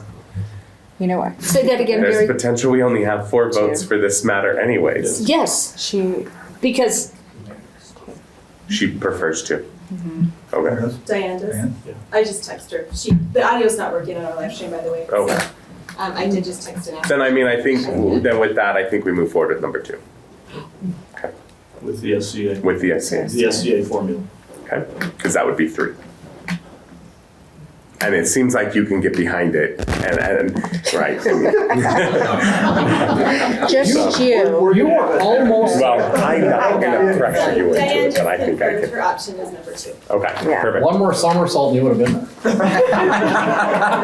With that, just to keep things, because now we have a kind of a path forward because we're way over time at this point. I'm wondering, can you do your power report in like 5 minutes right now? Or do you have a full-fledged thing that you wanted to go through? No, I can give you 5 minutes. Just maybe, and then because we have a few other things that we need to get to, but I figure we can always have you come back. We see you often and we're happy to see I'm you. okay not even having to say anything. Does the council have an opinion on that? Do they? well, what are we looking at? Well, I'm just talking about, he has number 4 as well. He's presenting a power department report. Let's just have him, while he's up here, let's just get it But done. I'm gonna it was 30 minutes, but I'm gonna shorten it to 5. I can go 5. I promise I can go 5. Okay, Okay. He told me he padded that because he knew we would go long on. Oh, yeah. perfect. No kidding. No, I. Thank you so much, sir. My Yeah, pleasure. thank you. First Thank off, you. I want to thank you all, really. I think you're very well informed, and your thoughts and your questions are, I think, amazing. Yeah. So thank you. I was going to give you just an update. So our department, we have 45 employees currently, and They're all amazing, every one of them, and that's what makes the fire department great. Is this list of people right here? Our employees are amazing. We got a call about some streetlights, and so I was able to. Matt and I talked about it, and they said let's formulate a plan to get some streetlights fixed, and so I called our on-call guy and I said, hey, is there a chance you could go out tomorrow night and the following night, 2.5 hours at a time, drive the city after hours, and just the main thoroughfares for now, because I know we have streetlights everywhere. But I said just some of the main thoroughfares. They did it. They went out and they came back with 116 streetlights. And that's just in 2 nights that they went looking. Chester, 59. So I came Monday morning. I went out to the crews and I said, look, this is what happened over the weekend. We have this list. And man, they just jumped on it and they said, okay, we got 3 bucket trucks, we got 3 crews. They went out and just on Monday, they fixed upwards of 40 to 50 streetlights in one day. That's incredible. I mean, that is, so you'll see it. And this is going forward. This is our pledge and our promise. We're not going to let this happen anymore. So Wonderful. This is something that's kind Let of. me tell you too, also, I'm the one that asked Greg to do that, and they jumped on it. So done quick. Doug and I had asked it to be done previously. If it was done, they all went out again. So that's all I can tell you. They all went out again. And so, we don't know. All we know is that same amount almost was out again. Well, thank you. But Thank you. We'll have a report on every month. We'll report back what we have as far as streetlights fixed, and we're converting over to LEDs at the same time. Wow. Okay. So Wonderful. Right now we just put 40. Is that gonna affect the birds? No. If Thank it does, I'm sorry. No, I'm sorry. Okay, wait. Wait. I have a citizen that's very, very concerned about their birds. And if it is too bright, they think it's daytime and they are not navigating Right. correctly. Right. So I'm just asking for my bird citizens. The nice thing about our new streetlights, the LED, Excuse me. but they're flat lensed. Okay. We have the refractors out there now in some of them, and they spread light everywhere. Right. So these are more dark sky. They're not 100% dark No. sky compliant, but they are better at just So focusing it goes down. downwards, Okay. right? It's much Yeah, better. So it's going to be I think Better it's for going to be an drivers awesome and honkers too. So I have a neighbor who has a Murray City pole in his backyard that doesn't want it. Doesn't want the light. So, and I guess the light bulb went out and he doesn't want it replaced. So don't fix it. So don't fix Is it in a parking lot? Nope, it's in his driveway. Probably driveway. Security light then. Because the They used bulb to wrong do when the that. bullet hit it? I know, right? From me. Let me know. Let me No, let me talk yeah, about it. Yeah, he, just talk to us all. yeah, Get us the address. it's a city, Okay. it's a city All right. light. Well, so I guess the hard part is that benefits other other residents around that probably appreciate the light. So we'll have that. It's only discussion. 2 residents. Okay. We'll talk Yeah. about it. Yeah, we'll talk about it, but no. So the new subdivisions have the new light posts with the Murray logo? Some do. Because the one on 800 West, just west of Viewmont Elementary, they have the new fence. Is that what they're gonna be looking like in these new subdivisions? Well, that's up to the subdivision design. That's all part of the design, and Oh, got it. they actually pay to have those put in. Oh, So okay. that's in the design. Because I thought, We're wow, not installing. fancy. No. So us going out and replacing and putting LEDs does Oh. not put a new, nice, cool Murray City logo pole on there. I wish that'd be cool. That would be very cool. That'd be Very awesome. expensive. But yeah. so- Okay, I was just curious. But What about an update on the hydro stuff? oh yes, thank you. That was the other thing. So we've had unit number 2 is back up and running. We had it running for 2 weeks. It got shut down and then it came back up with a few problems. They had to pull the bearing housing off and had some things taken. We're grateful it wasn't the bearing again. So went and had some stuff buffed out, put all back together, is up and running again. So we're still having problems with number 1 though. That one they're working hard and diligently. They're doing everything they can, but there's programming and logic that just isn't coming together somehow. But we've got we got people on it, and they're there all the time. And so I wish I had better news on Unit 2 or Unit 1, but we do have half the hydros up and running, so we're getting 2.5 megawatts right now, and so we'll take that for now. That's a win, but appreciate you asking. Can we go see the hydro? You guys, you know what? You guys want to go I would love to have you come over to our department, and then we could take you to the hydro. We could let you see some of the things, to take you up to our dispatch center, so you could actually see what our dispatchers doing up there during the, 24/7. Turning things on and off. Schedule it with Jennifer. Yeah, Let's do it. Let's do it. We'd love to. I'm Okay. open anytime, Jennifer. I Okay. cancel everything. I'm sure you offer We can get you down to the IPP power plant anytime you'd like to go. I would love to go. We could take a half a day and go and take a tour of the IPP power plant. The Yeah. landfill gas, so. Landfill gas, we could do that. I mean, we'll show you everything. Anything you want to I'm see. game. I think it's great. We'd love to have you. I would love to. I That would could be love my to see it. vacation. And Matt we It's just, all in Utah, though. It's great. we're gonna, Keep it local. we're gonna prime the pump here for our public power week. We do a little breakfast for all of our I saw that come out in employees. September. Y'all are gonna get invited. Okay. The We want- invite's we already want- gone out. we It's want- already been happening. We're already on it. Excellent. See September how 15th, fast- is that yeah. right? Yeah, but we're gonna, the breakfast is the day before, Okay. but we would love to I have haven't you seen come. it It's in your before. email. We haven't sent the day before out. Yeah, we That's haven't seen the the day before. celebration We is saw the the one day in up. the The park. The day up. But But yeah, we'll we invite you just to know the that we're gonna breakfast. invite you to breakfast, and we'd love to Wonderful. have you come and get to meet our employees. Great. Thanks, that would Thank be you. wonderful. Any other questions? And will it be at the power office? Yeah, Oh, yep. That'll kick off our So- tour. Okay, Wonderful. anything else? Thank you. Appreciate You you. guys are awesome, thank Okay, you. we're was gonna move fast. forward on to the next item on the agenda, number 2. We're gonna start with Brenda Moore and the Utah Infrastructure Agency. So Brenda, as brief as you can be. Okay, UIA, UIA, Utopia are kind of interchangeable. So Doug's sitting here. So just as UIA and Utopia were completing their final budget, in their preliminary budget, they had a dividend to us of $277,000. They upped that to $540,000. What that represents is last year it was $502. And what they did was they raised it the exact amount that our loan payment went up. Our loan payment that we pay for bond payments that we pay for them went up 2%. So it's now at 1.9. And so they raised their dividend up by that exact amount. So net that we're paying for Utopia's bonds is $1.4 million, which is actually less than what we started off at back when we started paying their debt. So that's about the only thing. Perfect. Financially, our budget only has the 277. So what will happen is it will just kind of roll into CIP, most likely, the difference. Any other questions on Utopia? Whatever end. yeah. 20, 30, or 40, but they are trying to make inroads into getting more revenue in order to take over more of those debts.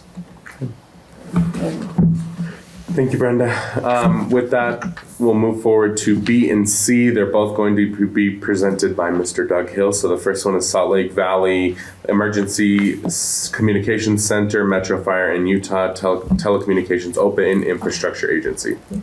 Okay, I'm gonna just mix it up a little bit and just start with Utopia since Brenda just talked about UIA.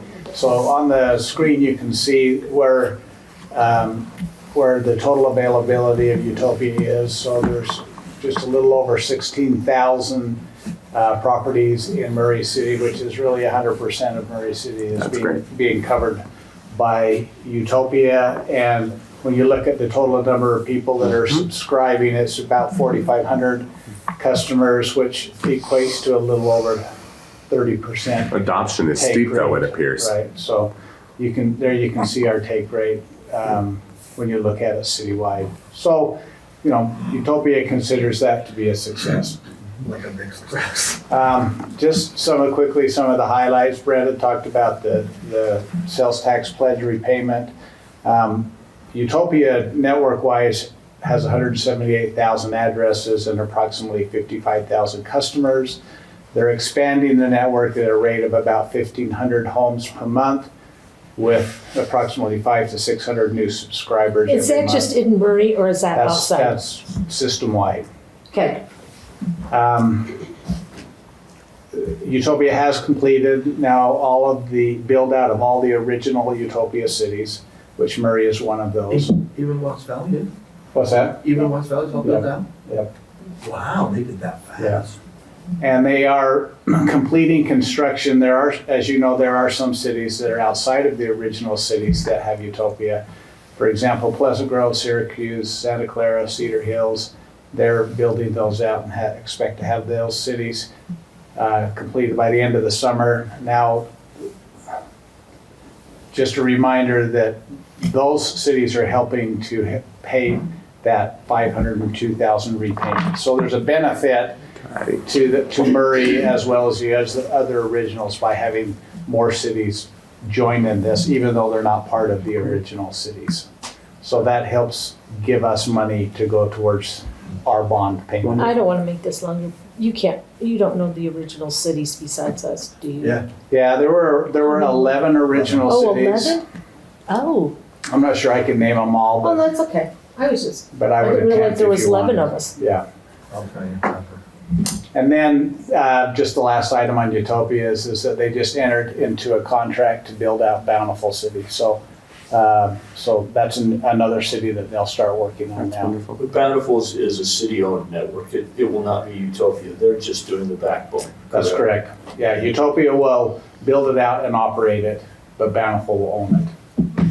So, anyway, any And- questions on Utopia? How come I keep hearing Google wants to come into Murray?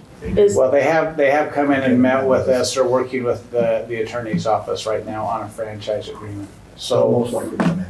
so yeah, they could be here. Which, I don't like what they're doing. I have 2 daughters that have Google in their, and I don't like what they're doing to the streets.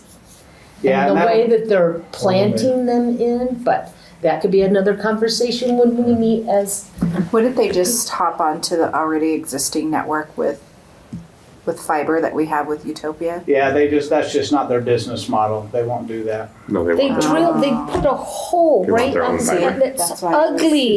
I It's brought it up. ugly. They trench the street.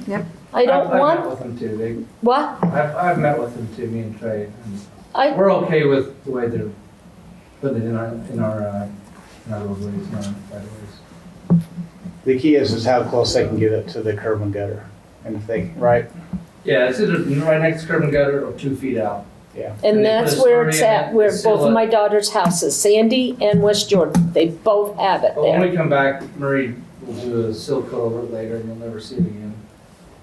Oh, No. well.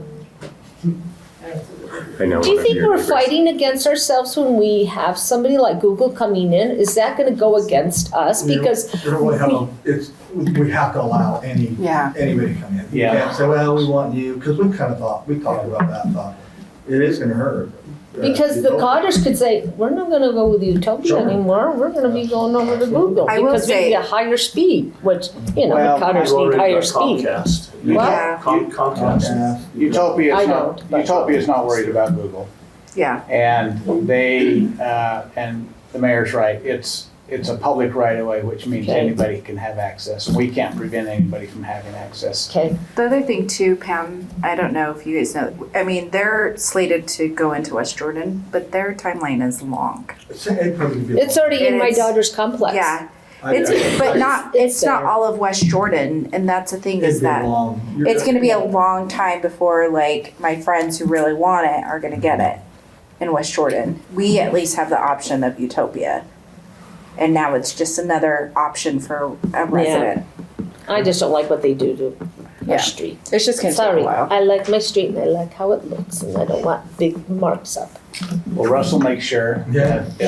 Right Do they side, reimburse make us sure that for the cost to bullion fix it is up taken on the care city? of. Yes, we can- We can charge them the cost of that. Well, typically what we do is we require them to restore it to a condition that's acceptable to us. Okay. But if there are costs associated with it, yes, and we have to, So that copper you're talking about would be something we could charge them for.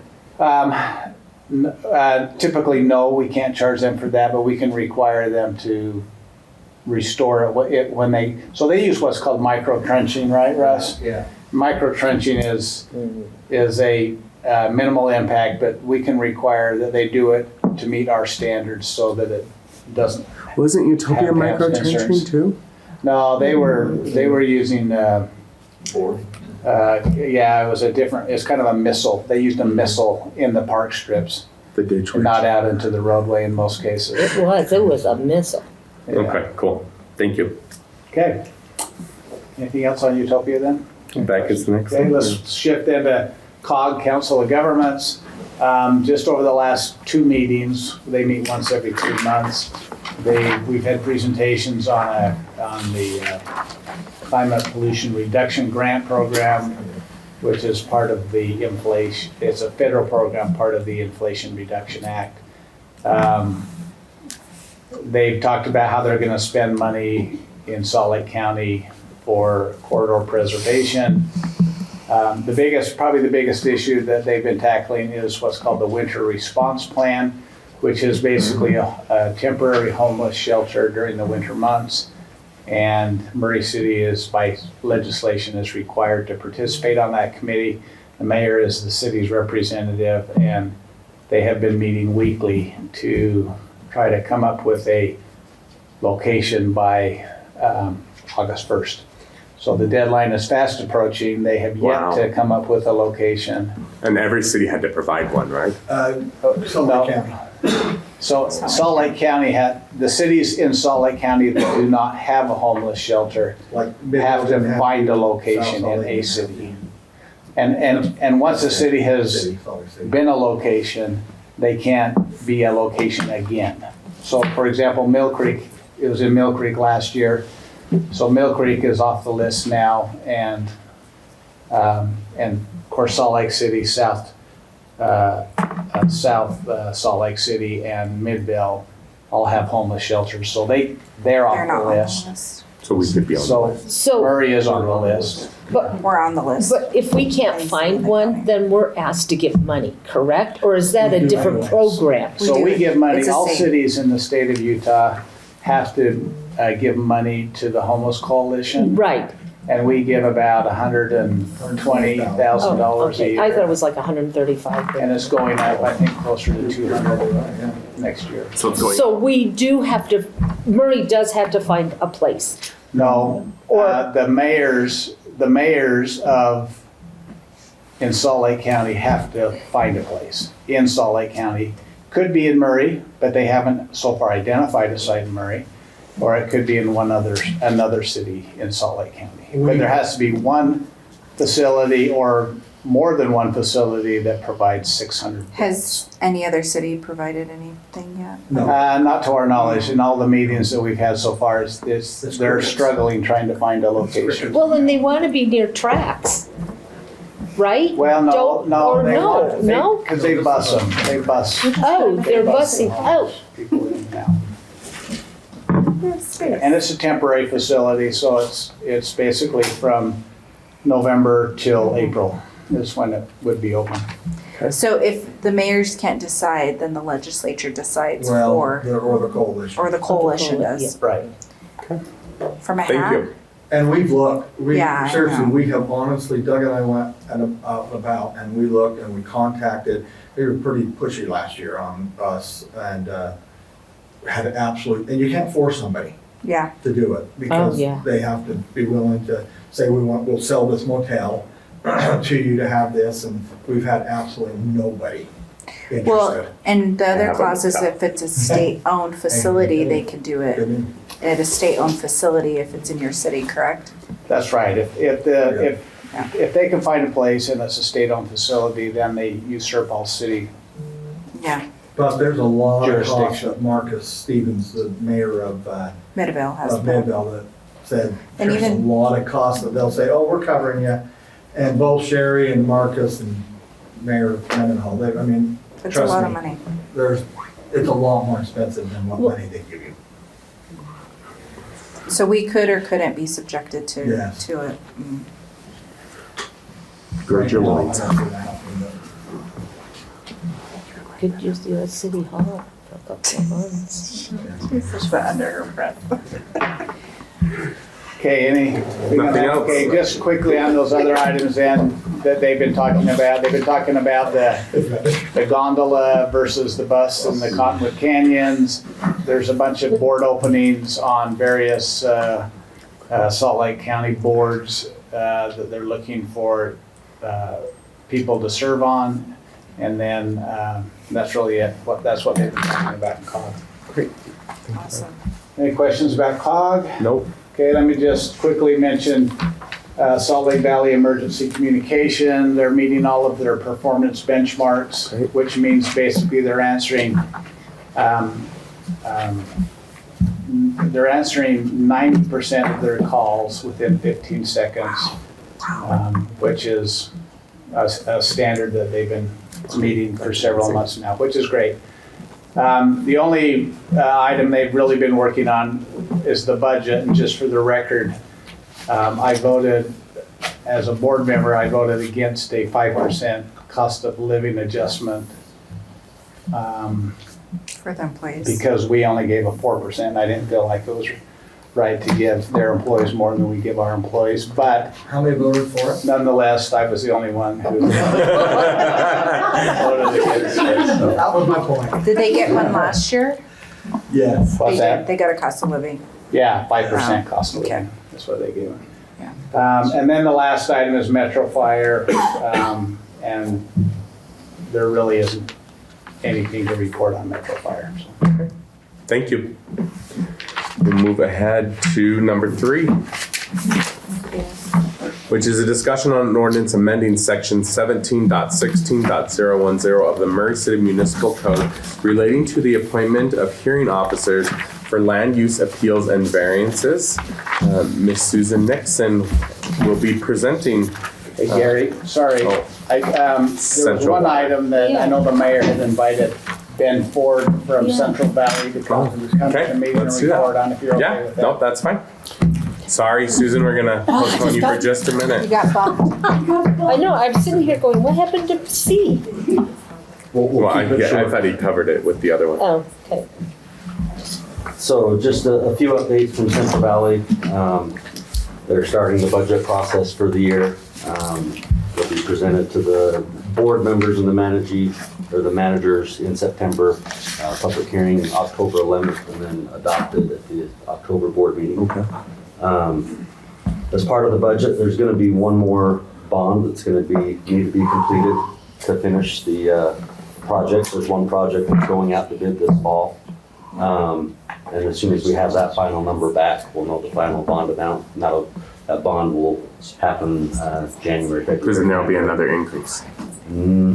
As of now, we're not thinking that, no. Okay.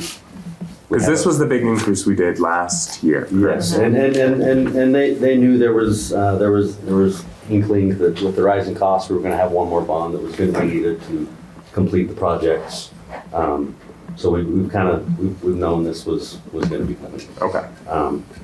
And it's looking like that's roughly gonna be in the $50 million ballpark for that bond. How much have they bonded for, for this latest round of expansion? So in total, it's like 370 is, yeah.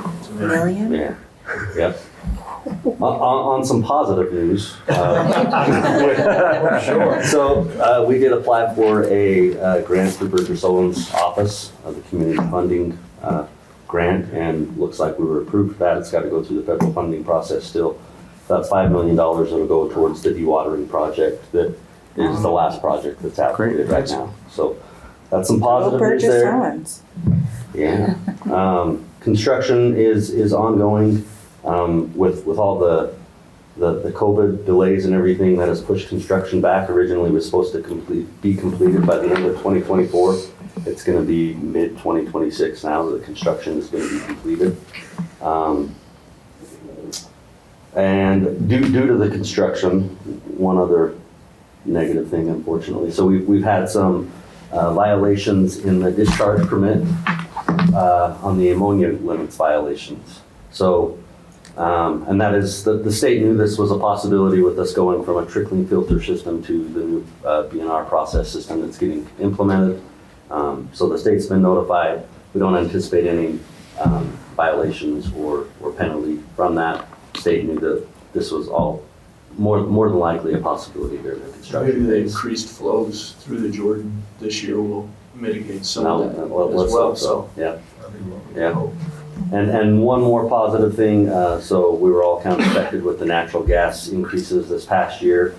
We've locked in, Central Valley's locked in natural gas pricing for the next year and a half. That's No. It's very, very low rate, yeah. 4, 2.5, what was it? So it's, yeah, based on, they have a couple different rates locked in that will cover us for the entirety of the budget. They got, I can't remember exactly, but it was. Yeah, it's like 458 Yeah, for the first, yeah. Usually that. Yeah, so 58 instead of 60. that's the Good gist deal. of Central Valley right Well, thank you. Yep. I'm sorry to overlook your. No worries. My no apologies. Hey, yeah, he's the kindest guy ever. He just go, that's okay. That's okay. Thank you, Ben. Okay. Now we'll you. invite Thank you. Ms. Nixon back up here. Come on back, Susan. We're just happy you're here to present to us. Oh, thank you. I'm happy to be here too. Do you want the 3-minute really fast verbal summary? In the essence of time? Gary. Or the 10-minute PowerPoint long version? Whatever you think we need in order to make it. We're good on time now, so we got kind of. Oh, I'm always good for saving time, so I can give you the I'm all for it. spiel of the. So let's leave just do the tomorrow, so. short one, and I can save the PowerPoint for next week. How's that? Okay, wonderful. Okay, cool. So this is a proposed text amendment to our section 17.16, which is our appeal authority, the hearing officers. We are requesting this was initiated by the planning department. We're requesting to reduce the minimum of officers required from 3 to 2, and also increase the number of terms that they can serve from 3 terms to 5 terms. So that equates to a total of 9 years or 15 years. We currently only have 2 officers, so we currently don't meet our code. Our code requires 3 at the current time. Do we need 3? Not really, no. Well, I mean, the code says at least 3, so Right. you're still within code. Well, at least we only Oh, have no, 2. at least, yeah, so, 3. yeah. Yeah, Okay. so, Susan, typically how many hearings do they Do they have? conduct in a year? good question. Average, the last 4 years, Mr. Harlan has averaged 4.25, Okay. and Mr. Finlinson, the other one, is 3.75. Okay. 3.7 a year? Yeah, Yeah. So. so they don't, yeah. I thought you were gonna say a week or a day or Where's the- per hour. A year. Sometimes the meetings will have more than one case, like we had one meeting that had actually 5, but that is very rare. So they actually average, 3 or 4 times a year, period. And I think a big reason for not having a lot of hearings is because the staff does a good job. And there's no point in having a hearing because they either get what they want or they know they'll never get what they want. And it's definitely increased, Great job, sir. right? Increased. In terms of the amount of hearings that you. Actually, there was one that just bumped that up, and that's because we had an appeal, which was to the Come and Go gas station. 5 of the neighbors appealed that one, so that's why that one was, Increased. that was a really unique situation, yeah. Fun times. But, so the, appeal authority, they act as a quasi judicial capacity, they're kind of a judge. So it also requires a little bit more background and education or experience, and that's either in land use or some kind of legal background. And so that limits the amount of people that would really qualify to serve in that position too, so. Have you had any interest from anybody else? No, we don't get anybody interested, we usually have to coerce them to do it. Just curious. It's a complicated. No, I'm very much aware of what Yeah. they're probably looking at in terms of what in the expertise. Are they both retired or are they? No, Jim Harlan, he is retired. He was the director of the state parks director, and also served on our planning commission for the full 9 years, and now has been our hearing officer since we adopted the hearing officer Yeah. board. And he loves it. And he loves it. He loves it, and he is passionate about it. He does an awesome job Never misses. and never misses. And both of them have expressed their willingness to continue serving. Where are their offices? They don't have offices. They are Oh. just volunteer Okay. citizens. So they get a stipend of $100 per case. Oh, So so one got they have the meetings. The meetings 400. typically last. What's that? one got 300, one got 400. Yeah. So, and Mr. Finlinson, no, he's a practicing attorney. But as far as the time-wise, it does not take a lot of time. The meetings usually last less than an hour once a month, and as you can see, they're only 3 or 4 times a month. So it's not a huge amount of time. But anyway, so we are proposing to change it in the text just for all those reasons I just mentioned. And it looks like everyone of the 4 planning commissioners voted for it, so. Yeah. I don't, I'll tell you, the planning commissioners would all be good to then go from planning commissioner to hearing officer. Perfect. As The mayor seems to be good at that. So. Remind us when, back in the day, when I was on, that sounds like it was years ago, but I mean back at the beginning, maybe it was years ago, we had a committee. We didn't have hearing officers, we had a committee of, yeah. how many people? We had the Board of Adjustments, which Yeah, Board was of a member of 5 citizens, which That didn't work. it didn't work so good. I used to call it the come on down, let's make a deal kind of thing. Because sometimes it turned out to be a kind of a negotiating with the applicant. It wasn't real They're a good. lot But then, better individual hearings. So you Yeah, guys have so found this process to be this better. process works really well. The hearing officer takes all the information at the meeting and our staff report and takes public comment. And then he takes that under advisement and gives his decisions the following week. So they're not there, what's that? Just like the Supreme Court. Yeah, so unlike the Yeah. Board of Adjustments that were kind of there on the spot and had to make the decision, which was kind of a precarious, awkward position sometimes, this seems to work a lot better. Wonderful. Well, I think this makes a lot of sense, what you're proposing. So, anyway. And how often are they required? I mean, I know professionally they probably do this, but if one's retired, how often are they like updated on what's going on in land use in the realm? Or do we have any like requirements for that? We don't have any requirements per se, but we offer any training through Utah League of Cities and Towns or ULI. And Could we, well, and I only ask because 15 years is a long time to go without any of that, any CE stuff or any type of ongoing education or. they do. We offer that, Professional and development. Mr. Harlan, he eats everything up. He takes everything in. Okay. He can get his hands on. Mr. Finlinson, of course, he doesn't have as much available time, but they both stay pretty up on credits and training, et That would cetera. be, that would be my only concern about the frame of time. So, if you don't have Thank any you. questions, thank you. Appreciate you. Thank you. So we're at the end of our scheduled agenda. There were a couple things at the beginning I missed. So all of the council members are present except for Councilwoman Turner. She has been excused from the meeting. And then there's one more piece to note. Council member, as I was saying in the last, when Ms. Nixon was presenting, just send the mayor out to do your bidding to get new people to join your organization. Council member Markham has submitted his resignation from the council effective July 18th.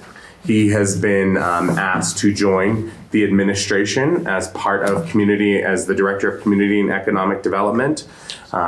So we're very excited about that, but obviously that'll go through the confirmation process through a formal council meeting. But next week will be council member Markham's last meeting, so. He's actually getting confirmed as the director next week. So this will be, this will be it. So I can't participate in the RDA meeting next week either? Okay. Oh, I don't I know. would get our attorney. This is effective July 18th, which is our next meeting. Is it end of business day? can it be end of business day? That's the question, is it after the Does it say exactly when? It just says effective July 18th. They put it on. We'll get back to you on that. So the reason I bring this up is I want to make sure that we know that there will be a special appointment done to replace Councilmember Markham.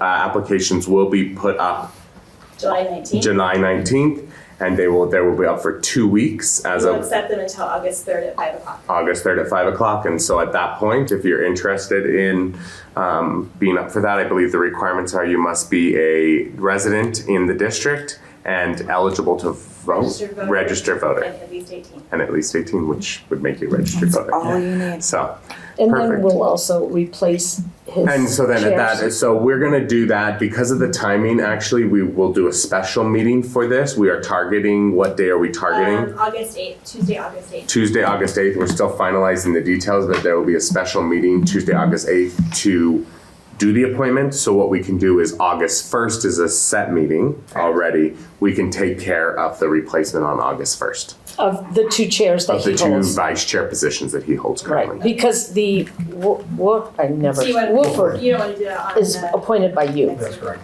Got it. No, I won't. Let's just do it let's do it the 1st. That works. I think that's fine. Then we don't. Except we don't have an RDA meeting on August 1st. Then does RDA approves the vice chair, doesn't Or it? RDA they do, yeah. And you can have a You could do a special. Okay. RDA meeting on August 1st, on to the 3rd. We can do the 1st, right? We could do a special. We've done that before. We can do a quick Yeah. meeting to go in and I'm just approve. not Let's sure do it let's do the 1st. We've done it several Yeah. times on the Let's just- first, for those reasons. what you- Yeah, let's just do it on the 1st, everything on that day. So we're gonna be sad to see you go, but excited that you're staying at least, and taking over somewhere that we think, there's so much opportunity. And, obviously, if you know, a lot about Phil, or if you don't, his time spent in both, public works as well as recreation, Parks and Rec has been, and Planning Commission has shown his flexibility and desire to really see the city grow and prosper. So we're very, very excited about this as we move forward in the next stages, as we think about Block 1, the City Hall, Yes. everything else that is Moving on forward. there. So Thank you. anything you want to say, Phil? So I won't be here next You'll be week. here. I'll be here. I'll talk next week. And you have a report you still wanted to get. Yes, so yeah, we're good. yeah, I've You'll got be a here. report on Wasatch Front News and, yeah, so, yeah, we'll do that and I'll have some comments. Let's figure out the So I'll time just go because off the cuff. the reason why I want to, because obviously I'm out or I'll be remote, but I can run the meeting remotely. But if the ship doesn't have great internet, then I will need someone. We're going on a cruise, so ship that was ship with just a came P. If the ship does not have great, let me clarify for the record, I did use a The P. large boat. Yes, the cruise ship. I heard him Does- say it. If it does not have good internet, then it'll be a challenge, but I just want to make sure that we have a contingency plan for that. Yeah. In the event that, because my understanding is the audio is not working tonight. That is correct. So we got to We figure out, had a meeting about Okay. all the things yesterday. so there is a plan to have it ready by next Well, the Tuesday? audio on this is a little bit different, but they are working with our IT department. Thank you. Yes. And we're very happy with the IT department, by the way, so thank you all. We know this is not an IT department issue.